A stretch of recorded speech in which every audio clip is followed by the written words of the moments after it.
Dear students, अभी तक हमने पढ़ा है कार्डियोवास्कुलर सिस्टम में। कार्डियोवास्कुलर सिस्टम में अभी तक हम लोगों ने पढ़ा कि कैसे कैसे हार्ट फेलियर में मेडिकेशन यूज़ की जाती हैं, ठीक है। एंजाइना में कौन सी मेडिसिन यूज़ की जाती हैं, diuretics, vasodilators, beta blockers, alpha blockers, ये हम सब के बारे में क्या कर चुके हैं, पढ़ चुके हैं, ठीक है। Sodium channel blocker, calcium channel blocker, इन सब के बारे में क्या कर लिया है, पढ़ लिया है, ठीक है। आज हम देखते हैं कि नेक्स्ट मेडिकेशन कौन सी, ध्यान से सुनना, anti arithmetic drugs. Anti arithmetic drugs मतलब हार्ट की कॉन्ट्रैक्शन में प्रॉब्लम आ जाना, हार्ट रेट में क्या हो जाना, कोई ना कोई प्रॉब्लम क्रिएट हो जाना। देखो ध्यान से सुनना कि कैसे कैसे प्रॉब्लम क्रिएट हो सकती है। हम यहां पर एक हार्ट का डायग्राम बनाएंगे।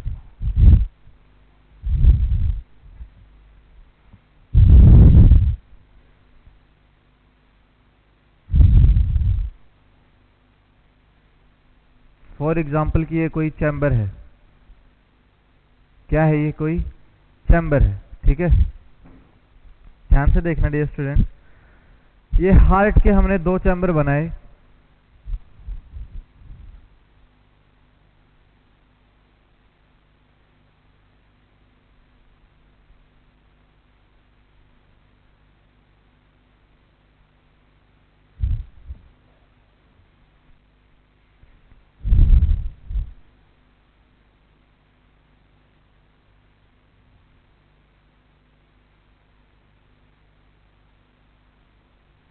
अब ध्यान से सुनते जाना डियर स्टूडेंट कि अगर यहां पर अगर हम बोलें AV node, sorry SA node, sino arterial node यहां पर है, और जो हमारी ट्राइकस्पिड वॉल है उसके मिडल में कॉर्नर पे क्या मिलता है, एवी नोड, क्या मिलता है, एवी नोड।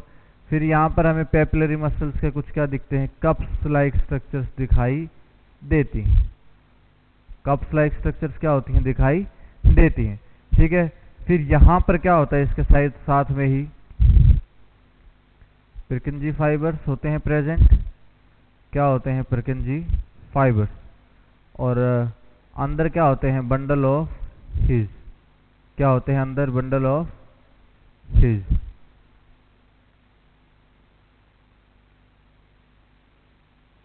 देखो एक वो एसए नोड, एवी नोड, ये क्या हो गए, पुर्किंजी फाइबर्स, और ये क्या होते हैं, हमारे बंडल ऑफ हीज। देखो डियर स्टूडेंट्स कि अगर मैं एक डायग्राम छोटा सा और बना देता हूं फिर से अलग से, आई थिंक ये सबको क्लियर हो रहा होगा। अगर मैं फिर से बात करूं कि अगर ये एक हार्ट का चैम्बर है तो यहां पर क्या होगा, देखो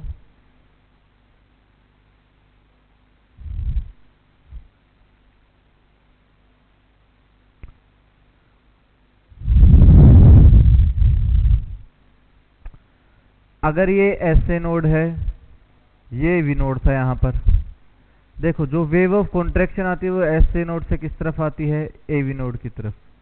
किसकी तरफ आती है, एसए नोड से एवी नोड की तरफ आती है, ठीक है। बार बार यहीं पर क्या करेगा, ये मूव आउट करता है। फिर नीचे की अगर हम पूरी बात करें तो ध्यान से सुनना, मैं एक थोड़ा सा नॉर्मल फिनोमेना बताता हूं। ये मान लो कि ये कौन सी साइड है, ये लेफ्ट साइड है, और ये कौन सी साइड है, राइट साइड है,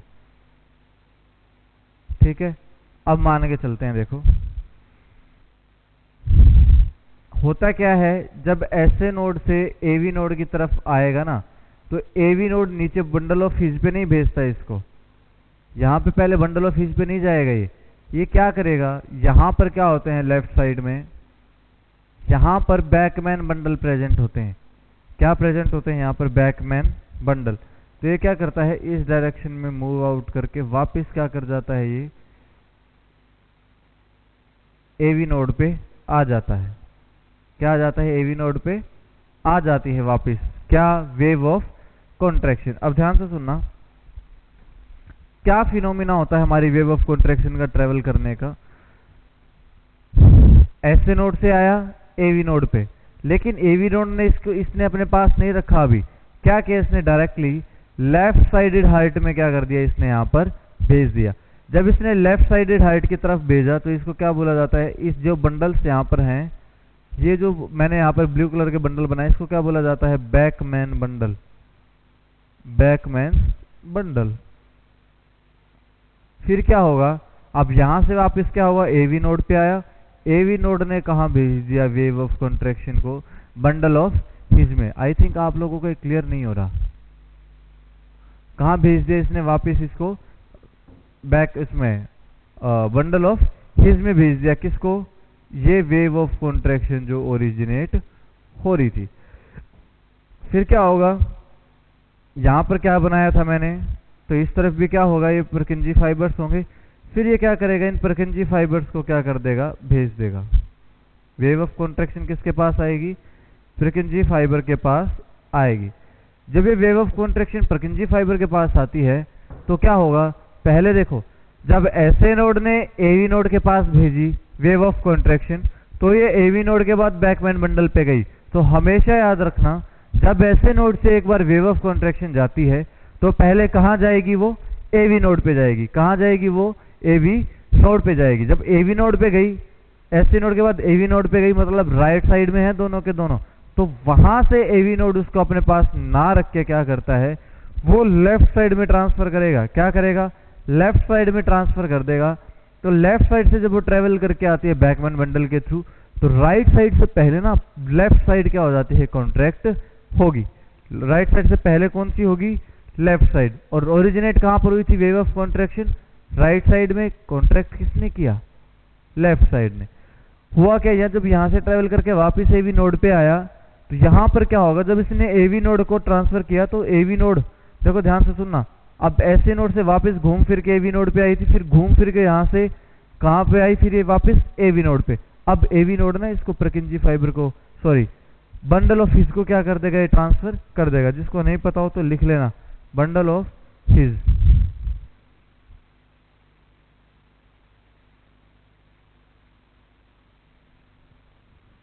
किसको ट्रांसफर कर देगा? बंडल ऑफ हिज को ट्रांसफर कर देता है।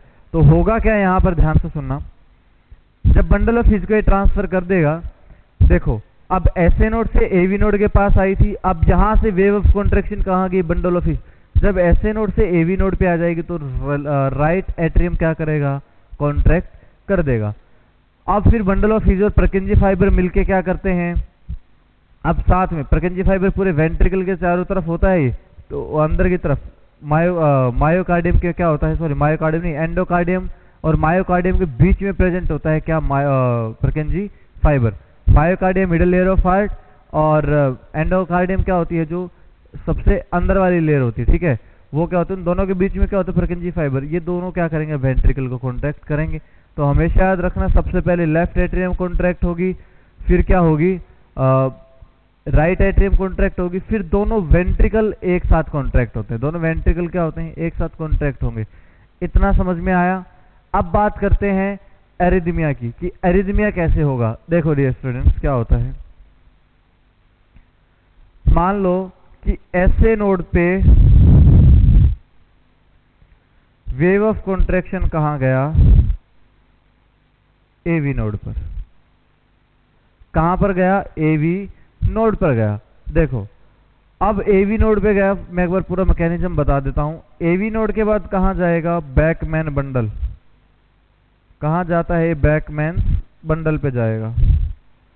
जब ये बैकमैन बंडल पे गया, इसने वापस किसको दिया? एवी नोड को। एवी नोड के बाद बंडल ऑफ हिज, कहां पर आया वापस? ये बंडल ऑफ हिज पे आएगा वापस। अगर मैं बंडल ऑफ हिज के बाद की बात करूं कि बंडल ऑफ हिज के बाद कहां पर आएगा ये, फिर ये आता है बंडल ऑफ हिज के बाद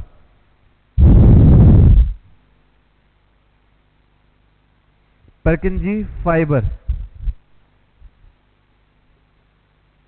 कहां आता है? परकिंजी फाइबर। ठीक है, देखो प्रॉब्लम कहां कहां पर इनिशिएट हो सकती है। अगर प्रॉब्लम हो जाए इस एवी नोड में, क्या हो जाए? इस एवी नोड में कोई प्रॉब्लम हो जाए। देखो प्रॉब्लम कहां पर हो जाए? एवी नोड में। तो होगा क्या? जो wave of contraction AV node पे आई थी, अब ये एवी नोड क्या हो चुका है? पूरा का पूरा खराब हो चुका है। ठीक है, यहाँ पर क्या होगा, कोई ना कोई प्रॉब्लम आ चुकी है। तो होगा क्या कि बार बार क्या होती है वेव ऑफ कॉन्ट्रैक्शन। जब वेव ऑफ कॉन्ट्रैक्शन ऐसे नोड से एवी नोड पे आएंगी तो क्या करेगा, ये बार बार यहाँ से मूव आउट करने की कोशिश करेगा। यहाँ से ना ये वापस ऐसे नोड के पास चली जाएगी। क्यों, होता क्या है, देखो ध्यान से सुनना। होगा क्या, अब क्या है, ऐसे नोड के पास, ऐसे नोड एवी नोड बोल रहा है कि I have no potential to hold out the wave of contraction. मेरे पास इतना पोटेंशियल नहीं है कि मैं वेव ऑफ कॉन्ट्रैक्शन को क्या कर सकूं, होल्ड कर सकूं। वापस क्या कर देगा, ये ऐसे नोड को भेजना स्टार्ट कर देगा, ऐसे नोड को भेजना स्टार्ट कर देगा। ठीक है, ये चीज आप लोग देखो। अब क्या हुआ इसका मतलब, अब ऐसे नोड के पास वेव ऑफ कॉन्ट्रैक्शन क्या हो गई है, बहुत ज्यादा हो गई है। ऐसे नोड के पास वेव ऑफ कॉन्ट्रैक्शन क्या हो गए हैं, बहुत ज्यादा हो गई हैं। तो हम लोग यहां पर क्या बोल सकते हैं कि एट्रियम में क्या हो गया है, एरिथमिया। क्या हो गया है, एरिथमिया। अब सुनो कि एरिथमिया क्या है। सुनो, एक होती है रिदम। रिदम एक नॉर्मल वर्ड है जो हमारी किसको शो करती है, रेगुलर हार्ट रेट को, रेगुलर हार्ट रेट को। फॉर एग्जांपल कि अगर ईसीजी के अकॉर्डिंग देखें तो हमारी नॉर्मल हार्ट रेट कितनी होनी चाहिए, नॉर्मल हार्ट रेट कितनी होनी चाहिए, 75। मतलब 0.8 सेकंड में क्या हो जाती है, हमारी पूरी एक कॉन्ट्रैक्शन हार्ट की कंप्लीट हो जाती है। पूरी एक कॉन्ट्रैक्शन क्या होती है, 0.8 सेकंड में कंप्लीट हो जाती है। मतलब हर एक 0.8 सेकंड में क्या आता है कि एक कॉन्ट्रैक्शन आ रही है, रेगुलर इंटरवल में क्या होती है, आ रही है। लेकिन अरिथमिया का क्या मतलब होता है, abnormal and fast heart rate despite of time duration, despite of time duration. मतलब क्या है कि यार टाइम ड्यूरेशन के अगर हिसाब से हम लोग देखें तो वो इर्रेगुलर है, इर्रेगुलर भी है और फास्ट भी है। कि वो इतनी इर्रेगुलर हो गई है कि अब उसका कोई टाइम नहीं है। 0.5 सेकंड में कॉन्ट्रैक्शन आ रही है, कभी 0.3 सेकंड में कॉन्ट्रैक्शन आ जाती है, कभी 1 मिनट में 100 आ रही है, कभी अगली 1 मिनट में 200 आ रही है। ये क्या होता है, arrhythmia. Irregular and fast heart rate despite of time duration. ठीक है, ये सब समझ में आया। ये तो क्या हो गया, एट्रियल अरिथमिया की अगर मैंने बात की। किसकी बात की, एट्रियल अरिथमिया की मैं बात करता हूं। फिर दूसरी कंडीशन क्या होती है,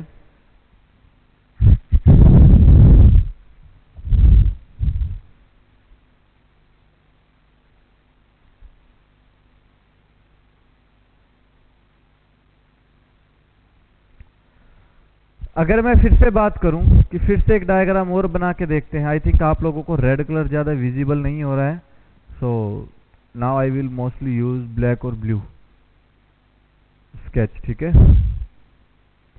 फॉर एग्जाम्पल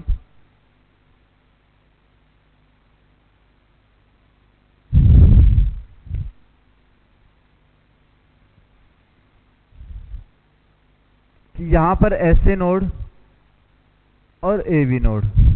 हुआ क्या कि अब ऐसे नोड, एवी नोड क्या था, खराब हो चुका था। एवी नोड क्या था, पूरा खराब हो चुका था।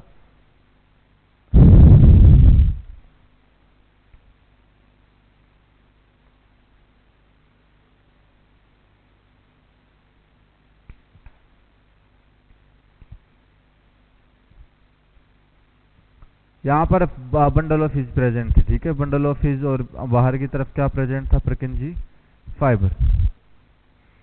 तो ये ऐसे नोड क्या करता है, यहां पर भेजने की बजाय वेव ऑफ कॉन्ट्रैक्शन को डायरेक्टली क्या करता है, बंडल ऑफ हिज में भेजना स्टार्ट कर देगा। कहां भेजना स्टार्ट कर देगा, बंडल ऑफ हिज में भेजना स्टार्ट कर देगा। अच्छा, एक कैटेगरी आप लोग याद रखना कि ऐसे नोड क्या करता है, 60 to 100 बीट्स पर मिनट या कॉन्ट्रैक्शन पर मिनट को इनिशिएट करता है। एवी नोड क्या करता है, 40 to 60 बीट पर मिनट। जो बंडल ऑफ हिज है ना डियर स्टूडेंट्स, वो क्या करता है, 20 to 40 बीट्स पर मिनट को बनाता है। और जो वेंट्रिकुलर सेल्स है ना, उसमें ऑटो रिदमिसिटी मिलती है। मतलब खुद से क्या कर सकता है, वो रिदम को शो कर सकता है ये कितनी होती है 20 to 30 बीट्स पर मिनट को क्या कर सकता है, ये ओरिजिनेट कर सकता है। ये आप लोग याद रखना, ठीक है, कि एसए नोड कितनी कॉन्ट्रैक्शन करवा सकता है, एवी नोड कितना करवा सकता है, बंडल ऑफ हिज कितना करवा सकता है, ठीक है। नेक्स्ट अगर अब मैं बताऊं आप लोगों को कि क्या हुआ, अब इसने क्या कर दिया, डायरेक्ट यहां पर अब इसने क्या कर दिया, एक बाईपास चैनल बना लिया। क्या बना लिया इसने, कोई बाईपास चैनल इसने यहां पर बना लिया। हुआ क्या, अब जब यहां पर बाईपास चैनल बनाया गया तो इस कंडीशन को ना हम क्या बोल देते हैं, WPW सिंड्रोम।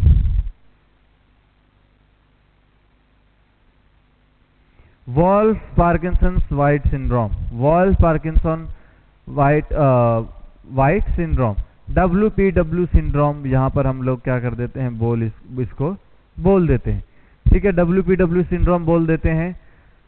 ये क्या करेगा, अब देखो, अब फिर से यहां पर क्या हो गया, यहां पर एबनॉर्मल कॉन्ट्रैक्शन स्टार्ट हो जाएंगी, क्योंकि भाई एवी नोड क्या था कि रेगुलर अमाउंट में क्या करता था कि अगर इसके पास 8 वेव ऑफ कॉन्ट्रैक्शन है, पहले वो अपने पास 8 वेव ऑफ कॉन्ट्रैक्शन को रखेगा, तब वो यहां पर भेजता। लेकिन यहां पर कोई लिमिट ही नहीं है, कितनी भी आ सकती हैं। अब बंडल ऑफ इसके पास इतनी कैपेबिलिटी नहीं है कि वो ज्यादा देर तक क्या कर सके, इस वेव ऑफ कॉन्ट्रैक्शन को अपने पास रख सके, जिसकी वजह से क्या होगा, एबनॉर्मल कॉन्ट्रैक्शन यहां पर स्टार्ट हो जाएंगी, और जिसकी वजह से क्या हो सकता है, वेंट्रिकुलर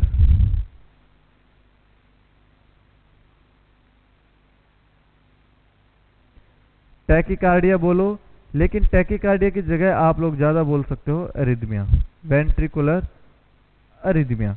देखो डियर स्टूडेंट्स, अब हमने क्या किया है, दो चीजों को देखा, और डिटेल में तो आप लोग क्या करोगे, कार्डियक सिस्टम में जब आप लोग पढ़ते हो डिजीज कंडीशन में, ईसीजी वगैरह में, वहां पर आप लोग देखोगे।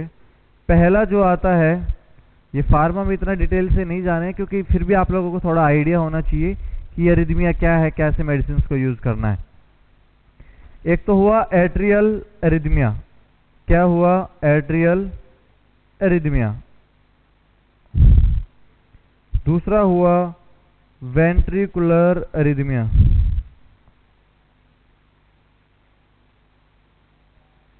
अब सुनो, वेंट्रिकुलर में एक और हम बोल सकते हैं सुप्रा वेंट्रिकुलर टैकीकार्डिया।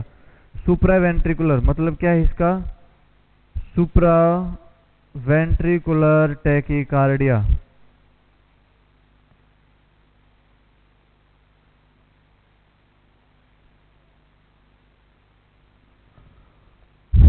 सुप्रा वेंट्रिकुलर का मतलब क्या है, वेंट्रिकल से ऊपर की तरफ टैकीकार्डिया हो जाए, मतलब क्या प्रॉब्लम शो करेगा, वो एट्रियल अरिथमिया को क्या करता है, ये शो करता है। अच्छा, दो टाइप्स आप लोगों को अरिथमिया के मिल सकते हैं। अरिथमिया कितने मिल सकते हैं, टाइप, दो तरह के टाइप हम लोग इसको कंसिडर करते हैं वैसे नॉर्मली, लेकिन होते बहुत टाइप के हैं। एक होता है एट्रियल फ्लटर, सॉरी एट्रियल नहीं, फ्लटर और फिब्रिलेशन, फ्लटर और फिब्रिलेशन। अगर मैं इनमें से मोस्ट डेंजरस की बात करूं तो fibrillation is the most dangerous.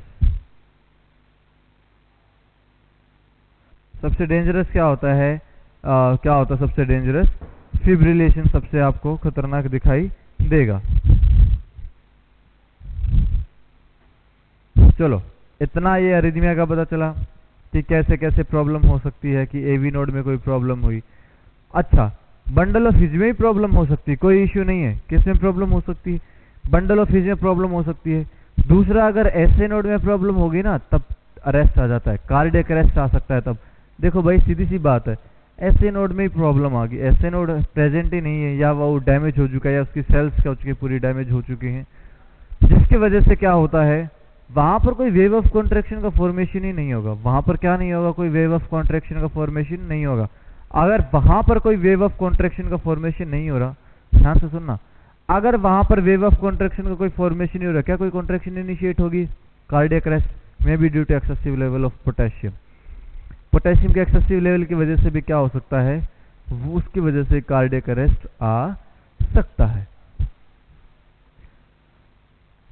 अब एक छोटी सी ट्रिक याद रखना कि जो वेंट्रिकुलर टैकीकार्डिया है, या अरिथमिया है, या एट्रियल अरिथमिया है, उसमें आप लोग कैसे आइडेंटिफाई करोगे।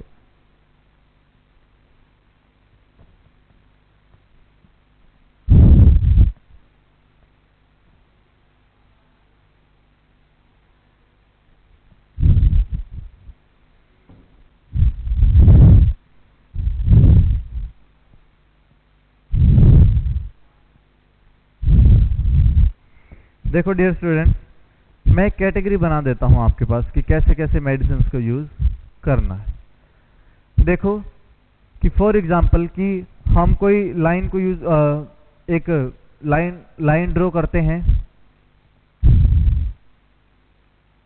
मान लो इस पे अगर कोई हम किसी चीज को मॉनिटर करते हैं, फॉर एग्जांपल कि इस तरीके से कुछ हमें रिदम का हमें पता चला। किसकी रिदम का पता चला? कार्डियक रिदम का हमें पता चला। किसका पता चला? कार्डियक रिदम का हमें पता चला। देखो ध्यान से सुनना। अब यहां पर क्या है, अगर आप फर्स्ट पॉइंट पे जाते हो, कौन से पॉइंट पर जाते हो? फर्स्ट पॉइंट पर जाते हो, तो ये हो गया है एट्रियल के बारे में हम लोग बात कर रहे हैं। किसके बारे में बात कर रहे हैं? एट्रियल के बारे में। तो यहां पर क्या होगा? देखो, जो सबसे पहले इनिशिएट होता है यहां पर, वो रिस्पॉन्सिबल होगा कैल्शियम का इन्फ्लक्स होना। किसका इन्फ्लक्स होना? बहुत ज्यादा अमाउंट में अंदर की तरफ बढ़ जाना। कौन? कैल्शियम का इन्फ्लक्स होना। दूसरे की अगर मैं बात करूं, जब ये दूसरे पॉइंट पर आएगा, जब देखो एक तरफ से कॉन्ट्रैक्शन के लिए जा रहा है कि जितना ज्यादा अंदर की तरफ का कॉन्ट्रैक्शन हो रहा है, ठीक है, जब नीचे की तरफ आएगा इसका मतलब क्या है? वो डायलेट हो रहा है, हार्ट रिलैक्स कर रहा है, वो सेटल डाउन हो रहा है हार्ट। ठीक है, यहां पर क्या दिखाता है? ये पोटेशियम वर्किंग। किसकी वर्किंग दिखाया गया है? Potassium working. लेकिन यार यहां पर मैंने जो ये डायग्राम बनाया है, ये किसी भी तरीके का आप लोगों को दिखाई दे सकता है।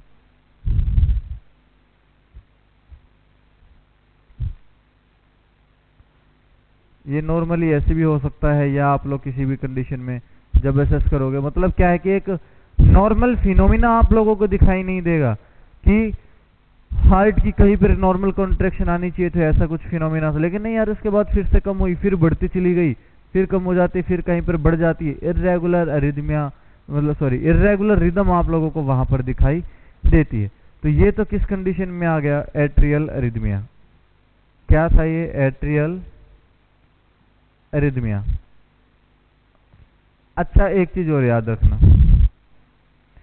ये जो अरिदमिया होता है, यहां पर जो एक्शन पोटेंशियल होगा वो क्या हो जाता है? अनस्टेबल। एक्शन पोटेंशियल क्या होगा? अनस्टेबल। अगर आप लोगों को याद हो तो मैंने आप लोगों को बताया था कि जब रिपोलराइजेशन के टाइम पे एक्शन पोटेंशियल कितना होता है? -90 मिली इलेक्ट्रो वोल्ट। -90 मिली इलेक्ट्रो वोल्ट। और जब अगर डीपोलराइजेशन की अगर हम लोग बात करते हैं, किसकी बात करते हैं? डीपोलराइजेशन की जब बात करते हैं तो +30 मिली इलेक्ट्रो वोल्ट ये हो जाता है। ठीक है, ये दो चीजों के बारे में मैंने बताया था। लेकिन यहाँ पर जब हार्ट रेट इरेगुलर हो रही है, हमारा हार्ट अच्छे से काम नहीं कर रहा था, तब क्या किया था कि यहाँ पर यार कभी तो हार्ट रेट क्या हो जाती है? इंक्रीज हो रही है, कभी कम हो रही है, फिर इंक्रीज हो रही है, मतलब एक इरेगुलर फिनोमिना हम लोगों को क्या हुआ था? देखने को मिला था। ठीक है, दूसरे की अगर मैं बात करूं, देखो मैंने यहाँ पर कौन कौन से चैनल लिखे हैं। एक मैंने लिखा कैल्शियम चैनल, दूसरा मैंने लिखा पोटेशियम चैनल। मतलब कैल्शियम चैनल ब्लॉकर्स और बीटा ब्लॉकर्स हम लोग यहाँ पर क्या करते हैं? यूज करते हैं। नेक्स्ट की अगर मैं बात करूं, ये कौन सा हुआ? Atrial arrhythmia. अब वेंट्रिकुलर अरिदमिया की अगर हम लोग बात करते हैं, किसकी बात करें? वेंट्रिकुलर अरिदमिया की। मान लो कि यहां से कोई हार्ट रेट बढ़नी स्टार्ट हुई थी, लेकिन यहीं पर क्या हो रहा है? कोई ना कोई प्रॉब्लम क्रिएट हो चुकी है, जहां से फिर से कोई ना कोई एबनॉर्मल कंडीशन दिखाई दे रही है। मतलब हार्ट यहां पर बिल्कुल भी रिलैक्स नहीं कर पा रहा है। ध्यान से देखना कि हार्ट यहां पर बिल्कुल भी रिलैक्स नहीं कर पा रहा है। कहीं पर तो कंडीशन क्या हो रही है? कहीं पर तो कंडीशन ये है कि हार्ट ने बहुत ज्यादा स्ट्रांगली क्या किया? कॉन्ट्रैक्ट किया, जिसकी वजह से ब्लड आउटपुट, कार्डियक आउटपुट क्या होना चाहिए था? बहुत ज्यादा आना चाहिए था। लेकिन यहाँ पर हार्ट ने रिलैक्स अच्छे टाइम के लिए नहीं किया। हार्ट ने क्या नहीं किया यहाँ पर? टाइम रिलैक्स एक पूरे टाइम के लिए नहीं किया। फिर से ध्यान से देखना, फिर से इसने कॉन्ट्रैक्ट करने की कोशिश की, लेकिन कम टाइम के लिए। अब इसने रिलैक्स ज्यादा टाइम के लिए किया, तो इस तरह की कंडीशन क्या हो सकती है? वहां पर दिखाई दे सकती है। तो यहां पर एक आता है सोडियम आयन काम करेगा, और जो दूसरा होगा वो कौन सा काम करेगा? Potassium ion. एक तो किसने काम किया? सोडियम ने। और दूसरा किसने काम किया? पोटेशियम आयन ने क्या किया? वहां पर काम किया। तो ये तो क्या हुआ? एक तरफ हमने एट्रियल अरिदमिया की बात की, और दूसरी तरफ किसकी बात की है? Ventricular arrhythmia. वेंट्रिकुलर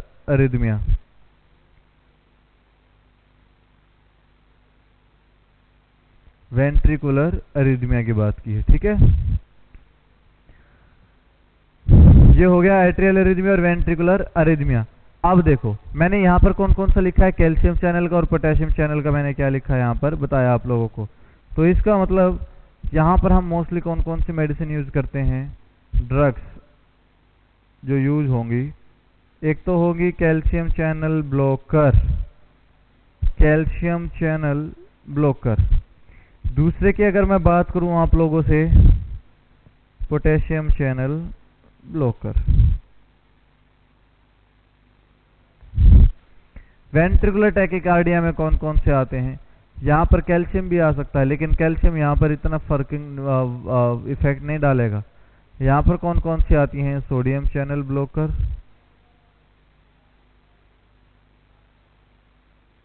और दूसरा क्या आएगा, potassium channel blocker. Sodium channel blocker और पोटेशियम चैनल ब्लॉकर। क्या हो गया ये, अब चार देखो, यहाँ पर कैल्शियम और पोटेशियम है, यहाँ पर सोडियम और पोटेशियम, मतलब पोटेशियम क्या रहेगा, अबंडेंट इंट्रासेलुलर आयन रहेगा। हार्ट की सेल्स के अंदर कौन सा सबसे ज्यादा रहता है, सेल्स के अंदर पोटेशियम चैनल रहेगा। पोटेशियम चैनल क्या करेगा, रहेगा। पोटेशियम क्या करवा रहा था, लेवल बढ़ेगा तो हार्ट क्या करेगा, रिलैक्स। मतलब क्या, अगर बहुत ज्यादा लेवल बढ़ेगा तो कार्डियक अरेस्ट भी आ सकता है, ऐसा नहीं है कि कार्डियक अरेस्ट नहीं आ सकता, आ सकता है, ठीक है। अब नेक्स्ट हम लोग देखते हैं क्लासिफिकेशन ऑफ ड्रग्स। नेक्स्ट अब हम लोग क्या देखेंगे, classification of drugs.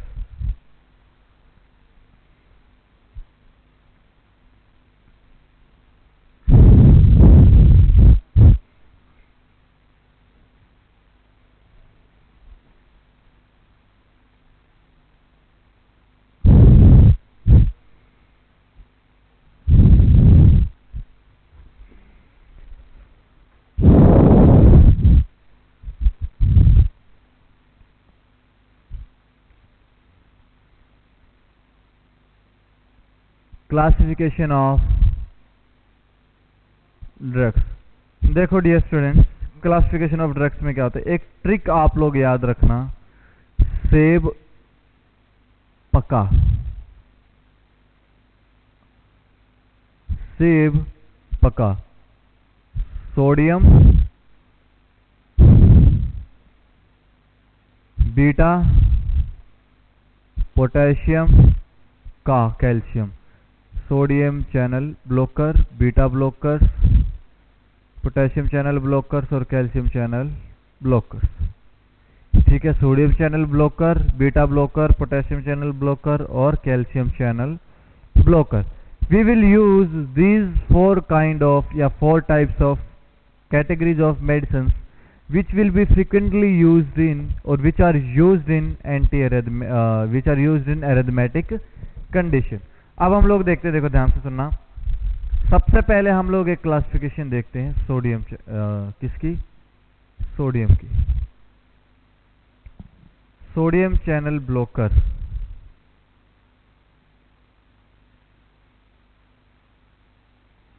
Sodium channel blocker. अच्छा, इसकी ना कुछ कैटेगरी आती हैं, क्लास 1A, क्लास 1B और क्लास 1C। क्लास 1A में क्या आता है, देखो ध्यान से सुनना। क्लास 1A जो है वो सबसे इंपॉर्टेंट ड्रग मानी जाती है, ठीक है, और सेकंड भी 1 और 2 ज़्यादा इंपॉर्टेंट ड्रग्स मानी जाती हैं।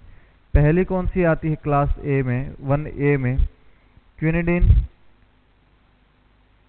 क्या आती है पहली, क्विनिडीन, और दूसरी आती है क्विनिडीन के अलावा प्रोकेनामाइड, प्रोकेनामाइड।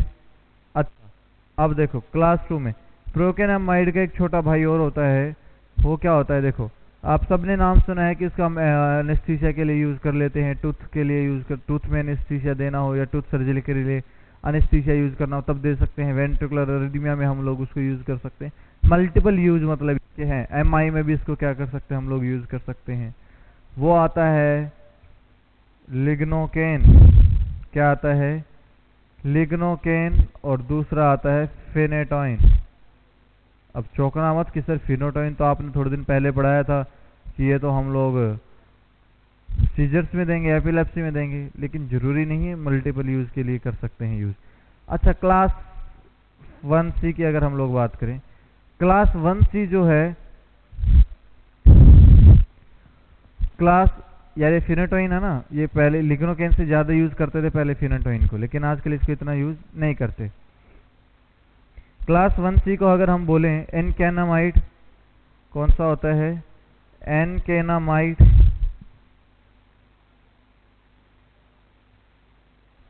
फ्लेनामाइड, आई थिंक फ्लेनामाइड की स्पेलिंग मुझे करेक्ट नहीं है अभी, ठीक है, मैं थोड़ी देर में जब याद आएगी तो बता दूंगा।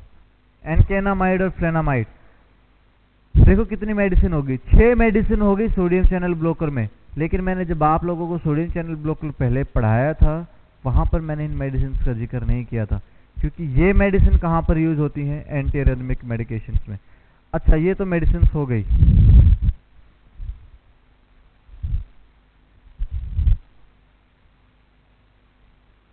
मैं एक बार स्पेलिंग करेक्ट करता हूं यार इनकी, थोड़ा देख लेना आप।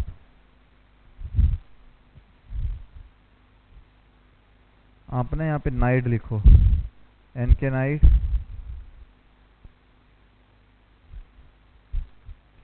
एनकेनाइड और फ्लेनाइड, ये स्पेलिंग चेंज कर लेना आप।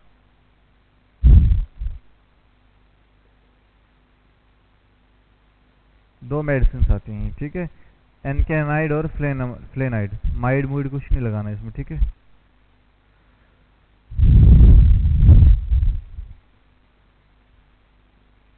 ठीक है, अब इसके यूज देखते हैं हम लोग।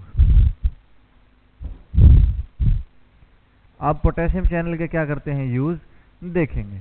देखो डियर स्टूडेंट्स, बहुत सारे लोगों ने क्वेश्चंस आप लोग जब सोल्व करते हो, आप लोगों ने देखा होगा कि जो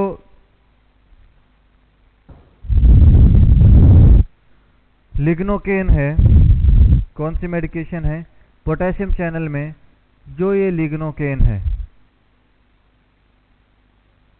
इसको हम लोग कहाँ यूज कर सकते हैं, एमआई में यूज कर सकते हैं। सबसे पहला तो कहाँ पर यूज कर सकते हैं, एमआई में। अगर एमआई में ज़्यादा इफेक्टिव नहीं रहती है तो कई बार ना आप लोगों ने बहुत बार सुना होगा कि यार डिजोक्सिन की ना टॉक्सिसिटी हो जाती है।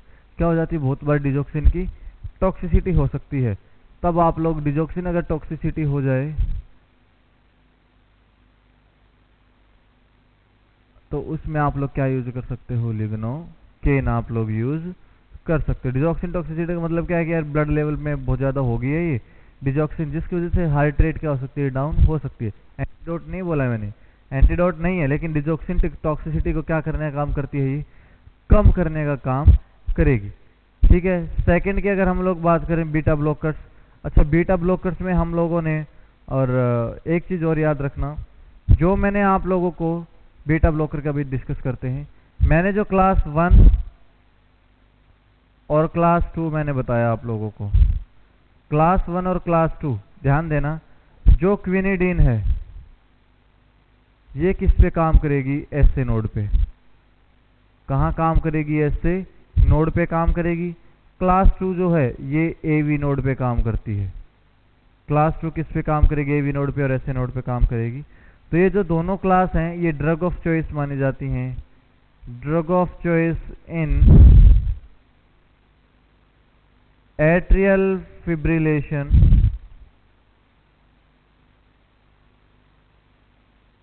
And atrial flutter. Atrial fibrillation and atrial flutter. आप लोगों से कोई क्वेश्चन पूछे कि which are the drug of choice in atrial flutter and atrial fibrillation, तो आप लोग हमेशा बोलना कि सोडियम चैनल ब्लॉकर की क्लास 1 और क्लास 2। एट्रियल फिब्रिलेशन के हार्ट रेट बहुत बार आप लोग देखते हो, फ्लटर की देखते हैं हम लोग, मैक्सिमम कितनी जा सकती है, 200 heart rate beat per minute. अगर मैं बात करूं एट्रियल फिब्रिलेशन की, यहां पर मैक्सिमम कितनी जा सकती है, 300 से ज़्यादा बीट्स हो सकती हैं एक बार में। मतलब फिब्रिलेशन क्या है, ज़्यादा डेंजरस है। फ्लड इतनी डेंजरस नहीं, इसको हम लोग कंट्रोल कर सकते हैं, ठीक है। नेक्स्ट हमने देखा लिग्नोकेन के बारे में। अच्छा, अब मैं बताता हूं बीटा ब्लॉकर के बारे में।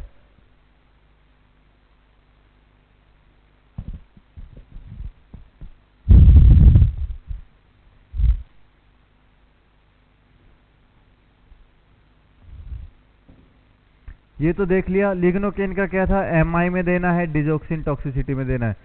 अच्छा, लिग्नोकेन कितना देना है, देखो लिग्नोकेन एमआई के केस में कितना देना है, 100 mg दे सकते हो, या अगर मैं रेंज की बात करूं तो कितना दे सकते हो, 50 to 100 mg IV फास्ट या बोलस दे सकते हो। तो ये क्या होगी, इसकी डोज हो गई, ठीक है। नेक्स्ट अगर मैं बात करूं बीटा ब्लॉकर की, बीटा ब्लॉकर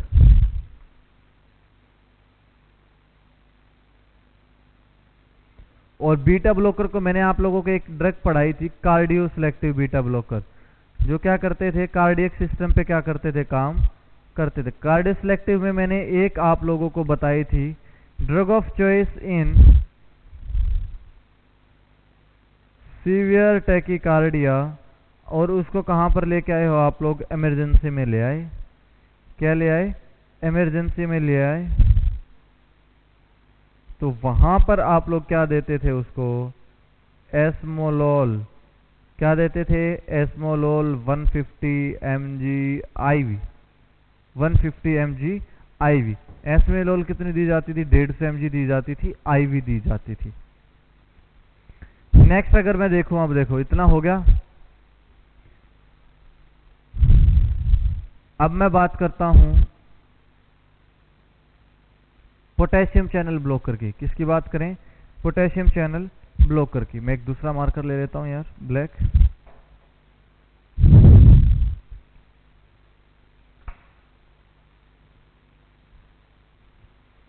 देखो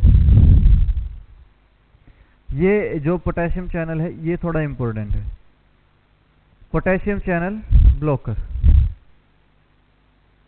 आप लोगों ने बहुत बार नाम सुना है, जो भी आप लोग हॉस्पिटल में काम करते हो या जब आप लोगों की कॉलेज टाइम पे पोस्टिंग लगती है, आईसीयू या कार्डियक आईसीयू में जब आप लोगों की ड्यूटी लगती है, कार्डियक ओटी में ड्यूटी लगती है, तो उस टाइम पे आप लोग एक बहुत ड्रग का नाम सुनते हो, अमायोड्रोन। अमायोड्रोन, और इसी का ब्रांड नेम क्या है, कार्ड्रोन। क्या है, कार्ड्रोन।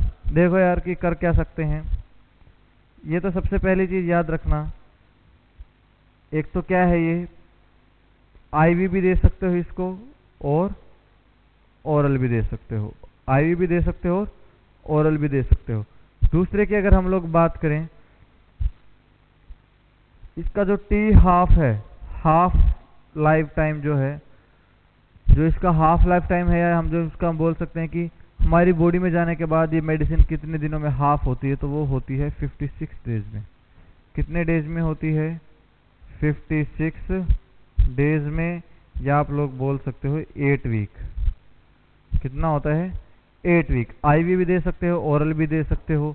अच्छा, ये ड्रग कैसी है, फास्ट एक्टिंग ड्रग है। ये कैसी है, फास्ट एक्टिंग ड्रग है। ये कैसी है, फास्ट एक्टिंग ड्रग है। अगर आप लोग इसकी डोज की बात करते हो, देखो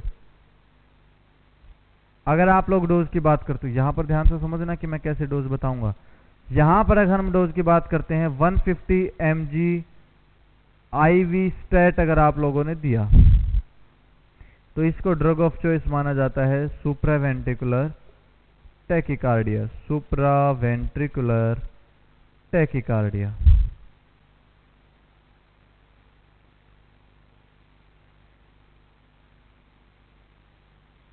सुप्रावेंट्रिकुलर टैकीकार्डिया, ध्यान से सुनना, भी यहीं पे कंफ्यूज मत होना। Supraventricular tachycardia drug of choice किसकी मानी गई, सुप्रावेंट्रिकुलर टैकीकार्डिया। एक बार आपने 150 mg IV स्टेट दे दिया, जब आप लोग नेक्स्ट टाइम स्टार्ट करोगे ना डियर स्टूडेंट्स, तो इसको क्या करना है, अगर आप लोगों से सिंगल डोज से ठीक नहीं हुआ, तो आप लोगों को क्या करना है, डबल डोज इसको दे देना है। डबल डोज का मतलब क्या है कि इसको 200 से 300 mg plus 250 ml of NS की बजाय आप लोग ज़्यादा RL भी प्रेफर कर सकते हो। उसमें मिक्सअप करना है और क्या करना है, उसका ड्रॉप्स स्टार्ट कर देने हैं अकॉर्डिंग टू ऑर्डर। ठीक है, किसको कंट्रोल करने के लिए? To control SVT, supraventricular tachycardia को कंट्रोल करने के लिए आप लोग क्या कर सकते हो, इसका यूज कर सकते हो। ठीक है, आई थिंक एक पिक्चर आप लोगों को सारी इस पे सिस्टम पे क्लियर आ रहा होगा। ये क्या हुआ, ये पोटेशियम चैनल ब्लोकर हो गया। क्या? Amiodarone, it is the drug of choice in the termination of supraventricular tachycardia. Drug of choice in the termination of supraventricular tachycardia.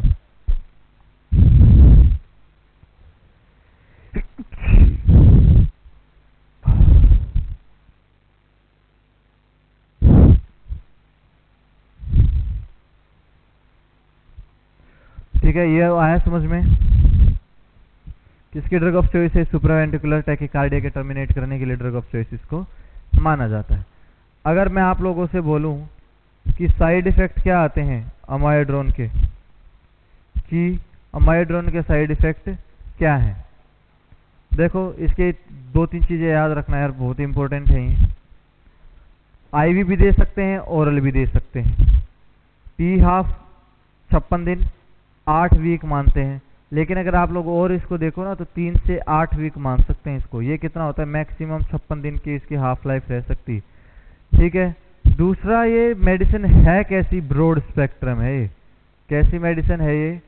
Broad spectrum, मतलब कि क्या है, बहुत ही ज़्यादा इफेक्टिव मेडिकेशन रहेगी ये। क्या रहेगी? बहुत ही ज़्यादा इफेक्टिव मेडिकेशन रहेगी। अच्छा, अब इसके साइड इफेक्ट को हम लोग देख लेते हैं।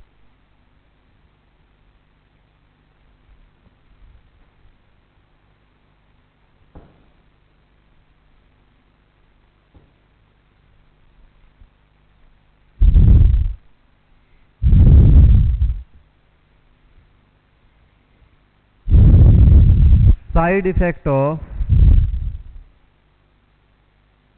अमाइड्रॉन। साइड इफेक्ट ऑफ अमाइड्रॉन, पहला लिखो यार कि थायराइड पे क्या इफेक्ट आएगा। देखो, ये थायराइड को क्या कर सकता है? बढ़ा भी सकता है और कम भी कर सकता है। तो ऐसी कंडीशन में क्या मिल सकता है? कोल्ड सेंसिटिविटी, मतलब पेशेंट को ठंड भी ज़्यादा लग सकती, सॉरी, जब बढ़ेगा तो क्या होगा? हीट सेंसिटिविटी, कोल्ड नहीं।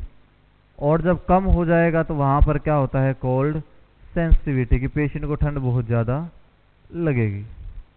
ठीक है, दोनों कंडीशन हम लोगों को क्या हो सकती देखने को मिल सकती। पहला क्या होगा? थायराइड में कोई प्रॉब्लम थी, ठीक है, जिसकी वजह से क्या हो जाता है कि वहाँ पर प्रॉब्लम होती है।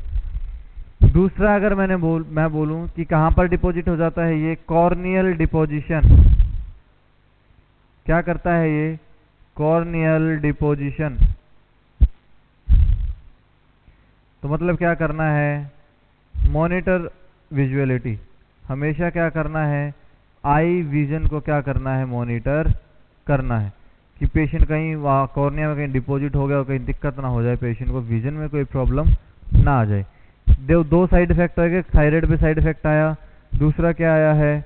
कॉर्नियल डिपोजिशन आया है। एक अगर आप लोगों ने नाम सुना हो तो क्या आता है? देखो, क्या किया था इसने? एक तो क्या था कि थायराइड को बढ़ाया, दूसरा इसने क्या किया था? दूसरा इसने किया था कॉर्नियल डिपोजिशन। तीसरे की अगर मैं बात करूं, देखो मैंने एक ऊपर एक चीज लिखी थी कि अमाइड्रोन क्या करता है? सुप्रावेंट्रिकुलर को ट्रीट करता है, ट्रीटमेंट ऑफ सुप्रावेंट्रिकुलर टैकीकार्डिया। ये स्टूडेंट्स मुझे ध्यान से सोच के बताना कि अगर ये टैकीकार्डिया को ट्रीट कर रहा है तो इसका मतलब क्या है? मायोकार्डियम की सप्रेशन नहीं कर सकता है, मतलब उसकी हार्ट रेट को क्या कर सकता है? बिल्कुल कम कर सकता है। किसकी? कार्डियक सिस्टम से जो मायोकार्डियम है वो जो कॉन्ट्रैक्ट हो रही थी, जिसकी वजह से हार्ट रेट हम काउंट कर पाते थे, अब मायोकार्डियम की एक्टिविटी को बिल्कुल क्या कर देगा? ये कम कर देगा। क्या करेगा? बिल्कुल कम करेगा। मायोकार्डियल सप्रेशन कोज कर सकता है, ये मायोकार्डियल सप्रेशन कोज कर सकता है। और एक ये क्या करता है? जो लंग्स की जो कैविटी होती है वहां पर फिब्रोसिस कोज कर देगा। फिब्रोसिस, वहां पर कुछ मास लाइक स्ट्रक्चर्स आप लोगों को दिखाई देंगी, जिसको हम लोग क्या बोलते हैं? Lungs fibrosis. इसके 4 साइड इफेक्ट आते हैं। एक तो थायराइड पे क्या करेगा, हाइपरथायराइडिज्म कोज कर सकता है, हाइपोथायराइडिज्म कोज कर सकता है। अगर हाइपरथायराइडिज्म होगा तो हीट सेंसिटिव, ज़्यादा गर्मी लगेगी जिसको ज़्यादा होगा तो। दूसरे की अगर मैं बात करूँ कोल्ड सेंसिटिव, अगर किसी को हाइपो की दिक्कत होगी तो उसको बहुत ज़्यादा ठंड लगेगी। ये 2 चीज़ें हम लोग किस में देखते हैं, थायराइड में देखते हैं। नेक्स्ट अगर मैं बोलूँ कि ये तो हो गया, दूसरे की अगर मैं बात करता हूँ, दूसरा साइड इफेक्ट बताया कॉर्नियल डिपोजिशन। तो हमें क्या करना है, आई विजन चेक करना है, बार बार क्या करना है, उसकी आई साइट को क्या करना है, मॉनिटर करना पड़ेगा, बार बार उसका असेसमेंट करना पड़ेगा।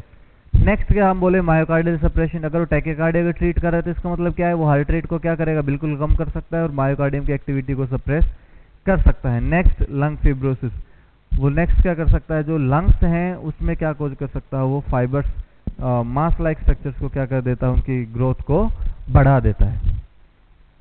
नेक्स्ट अब मैं बात करता हूं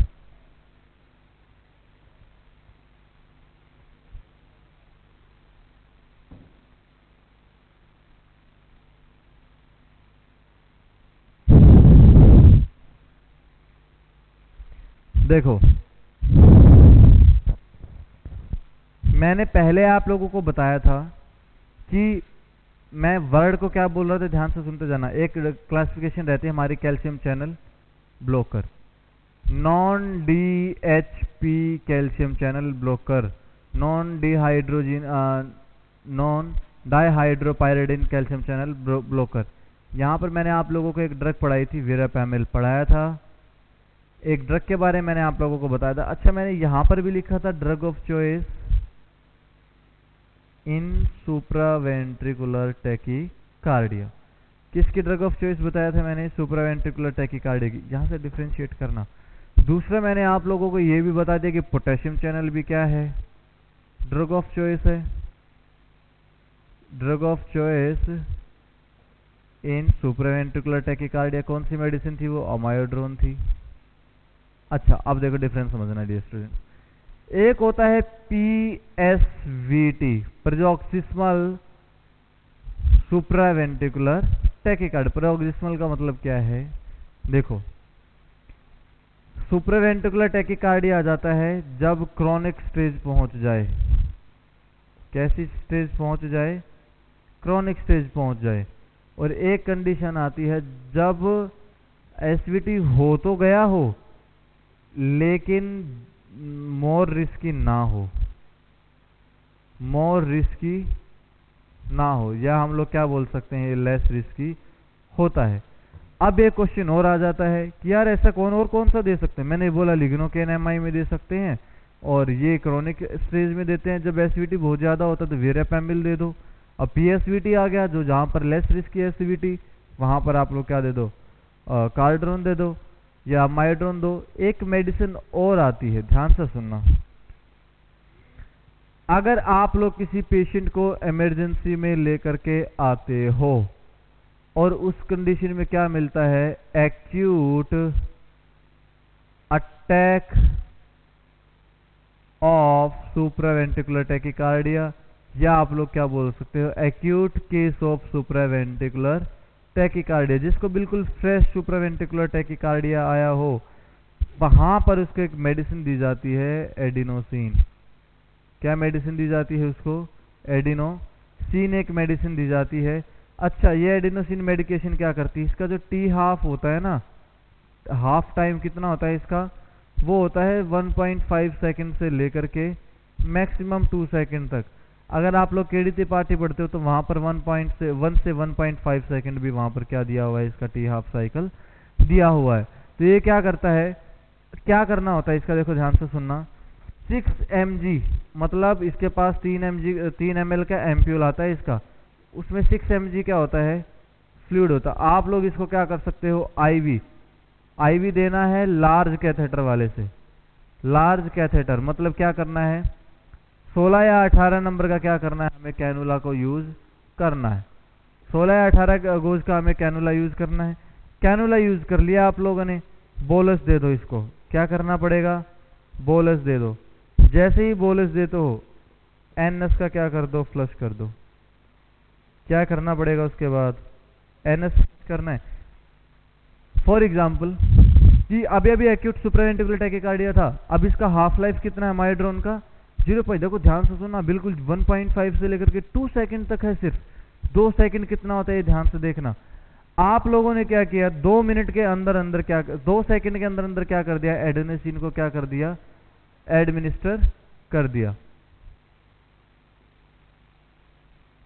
ठीक है, हाथ को ऊपर कर दो, क्या करना है, हाथ को ऊपर कर दो या करवट दे दो। होता क्या कि मान लो पेशेंट को सीधा लेटाया था आपने, फटाफट दिया, हाथ को ऊपर उठा दो और पेशेंट को लेफ्ट लेटरल पोजीशन में क्या कर देना है, चेंज कर देना है। फटाफट मेडिसिन क्या करेगी, हार्ट पे क्या करती है, वो पहुंच जाती है। तो उस कंडीशन में क्या होता है, जब ऐसा कुछ कहीं पर आप लोगों को देखने को मिले, जब आप लोगों ने पेशेंट को तिरछा कर दिया था, उसके बाद आप लोग क्या कर सकते हो, एनएस का फ्लश आप लोग साथ के साथ में भी कर सकते हो, और या फिर क्या कर सकते हो आप लोग बाद में भी कर सकते हो। लेकिन मैंने बोला आईवी लार्ज कैथेटर है, ये कैसे होना चाहिए, नियर हार्ट, कैसे होना चाहिए, नियर हार्ट। लेकिन अगर किसी पेशेंट को आप लोगों ने आईवी लाइन जोड़ दी, आईवी लाइन फॉर एग्जांपल कि क्या किया था, डोर्सल सरफेस पर क्या किया था, यहाँ पर कैनुला इंसर्ट था, लेकिन अब यहाँ पर क्या स्पेस बहुत ज़्यादा है, एरिया बहुत ज़्यादा है, डिस्टेंस ज़्यादा है, तो क्या 2 सेकंड में पहुँच पाएगा, नहीं पहुँच पाएगा। जब आप लोग ऐसे एरिया से जो हार्ट से डिस्टल एरिया में डिस्टेंट पे प्रेजेंट हो, डिस्टल एरिया में हमने कोई कैथेटर लगाया है, तो उस टाइम पे आप लोगों को क्या करना है, जब भी मान लो कि मैंने यहाँ पर लगाया था, यहाँ पे डिफरेंस एरिया बहुत ज़्यादा है, डिस्टेंस बहुत ज़्यादा है, यहाँ पर जब आप लोग मेडिसिन देते हो उसके साथ में क्या करना है, आप लोगों को आईवी एनएस फ्लश कर देना है 5 to 10 ml, और वो फास्ट फ्लश करना है 5 to 10 ml, क्या करना, फास्ट फ्लश करना है एनएस।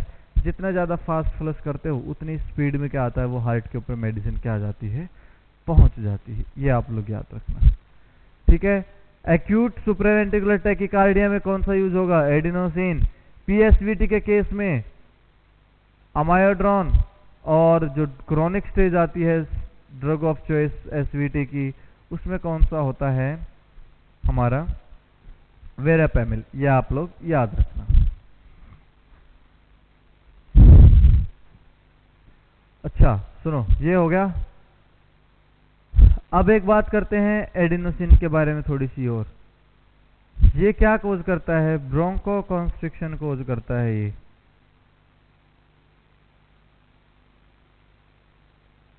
क्या कोज करता है, ये ब्रोंको कॉन्स्ट्रिक्शन कोज करता है। अगर ये ब्रोंको कॉन्स्ट्रिक्शन कोज करेगा तो मतलब अस्थमा में क्या होती है, ये Contra indicated, Contra indicated in asthma, Contra indicated in asthma. ठीक है, ये आप लोग याद रखना। अस्थमा में आप लोगों को एडिनोसिन नहीं देना। अगर उस पेशेंट को अस्थमा भी और एसवीटी भी है, देन यू गिव अमायोड्रोन। तब आप लोग क्या देना है, अमायोड्रोन उस पेशेंट को देना है।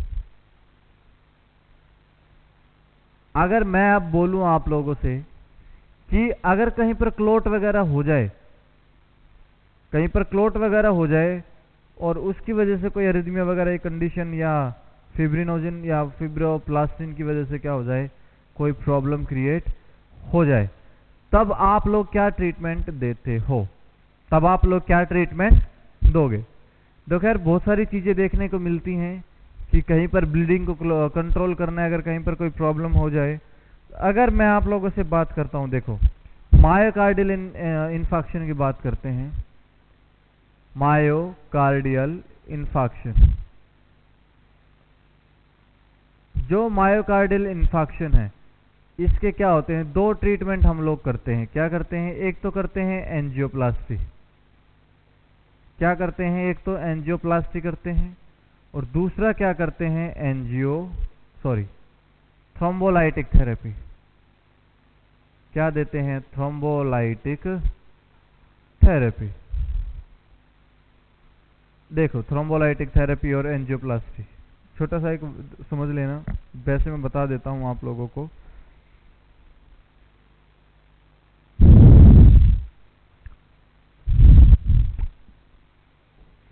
एंजियोप्लास्टी का मतलब क्या है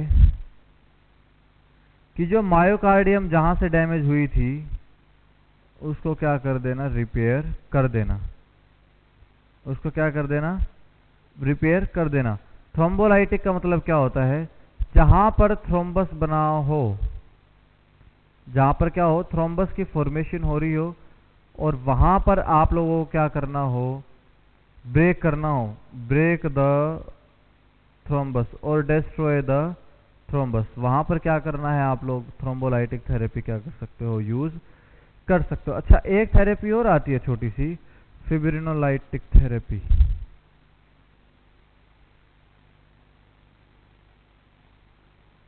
ब्रेकडाउन ऑफ क्लॉट।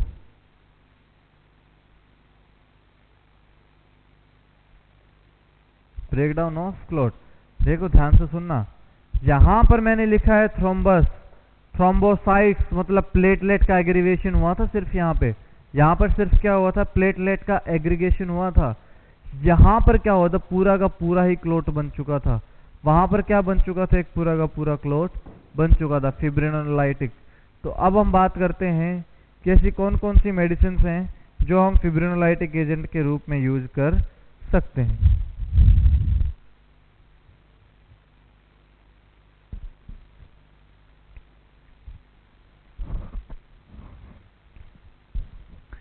देखो, जो थ्रोम्बोलाइटिक थेरेपी है, आप लोग इसमें क्या क्या यूज कर सकते हो, कैप्रियो, इसको चेंज करना थोड़ा सा, रुको,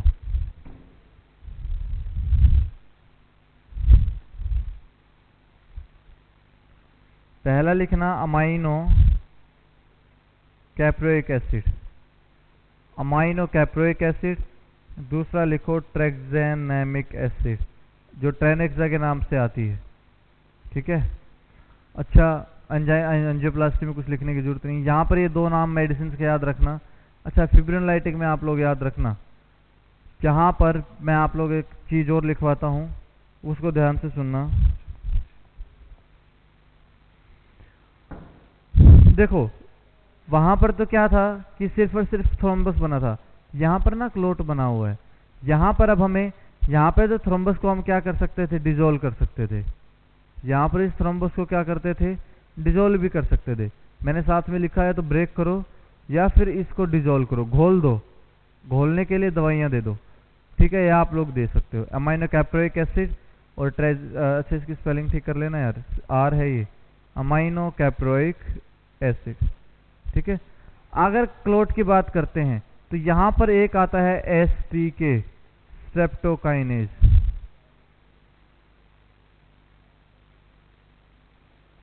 दूसरा आता है यूरोकाइनेज,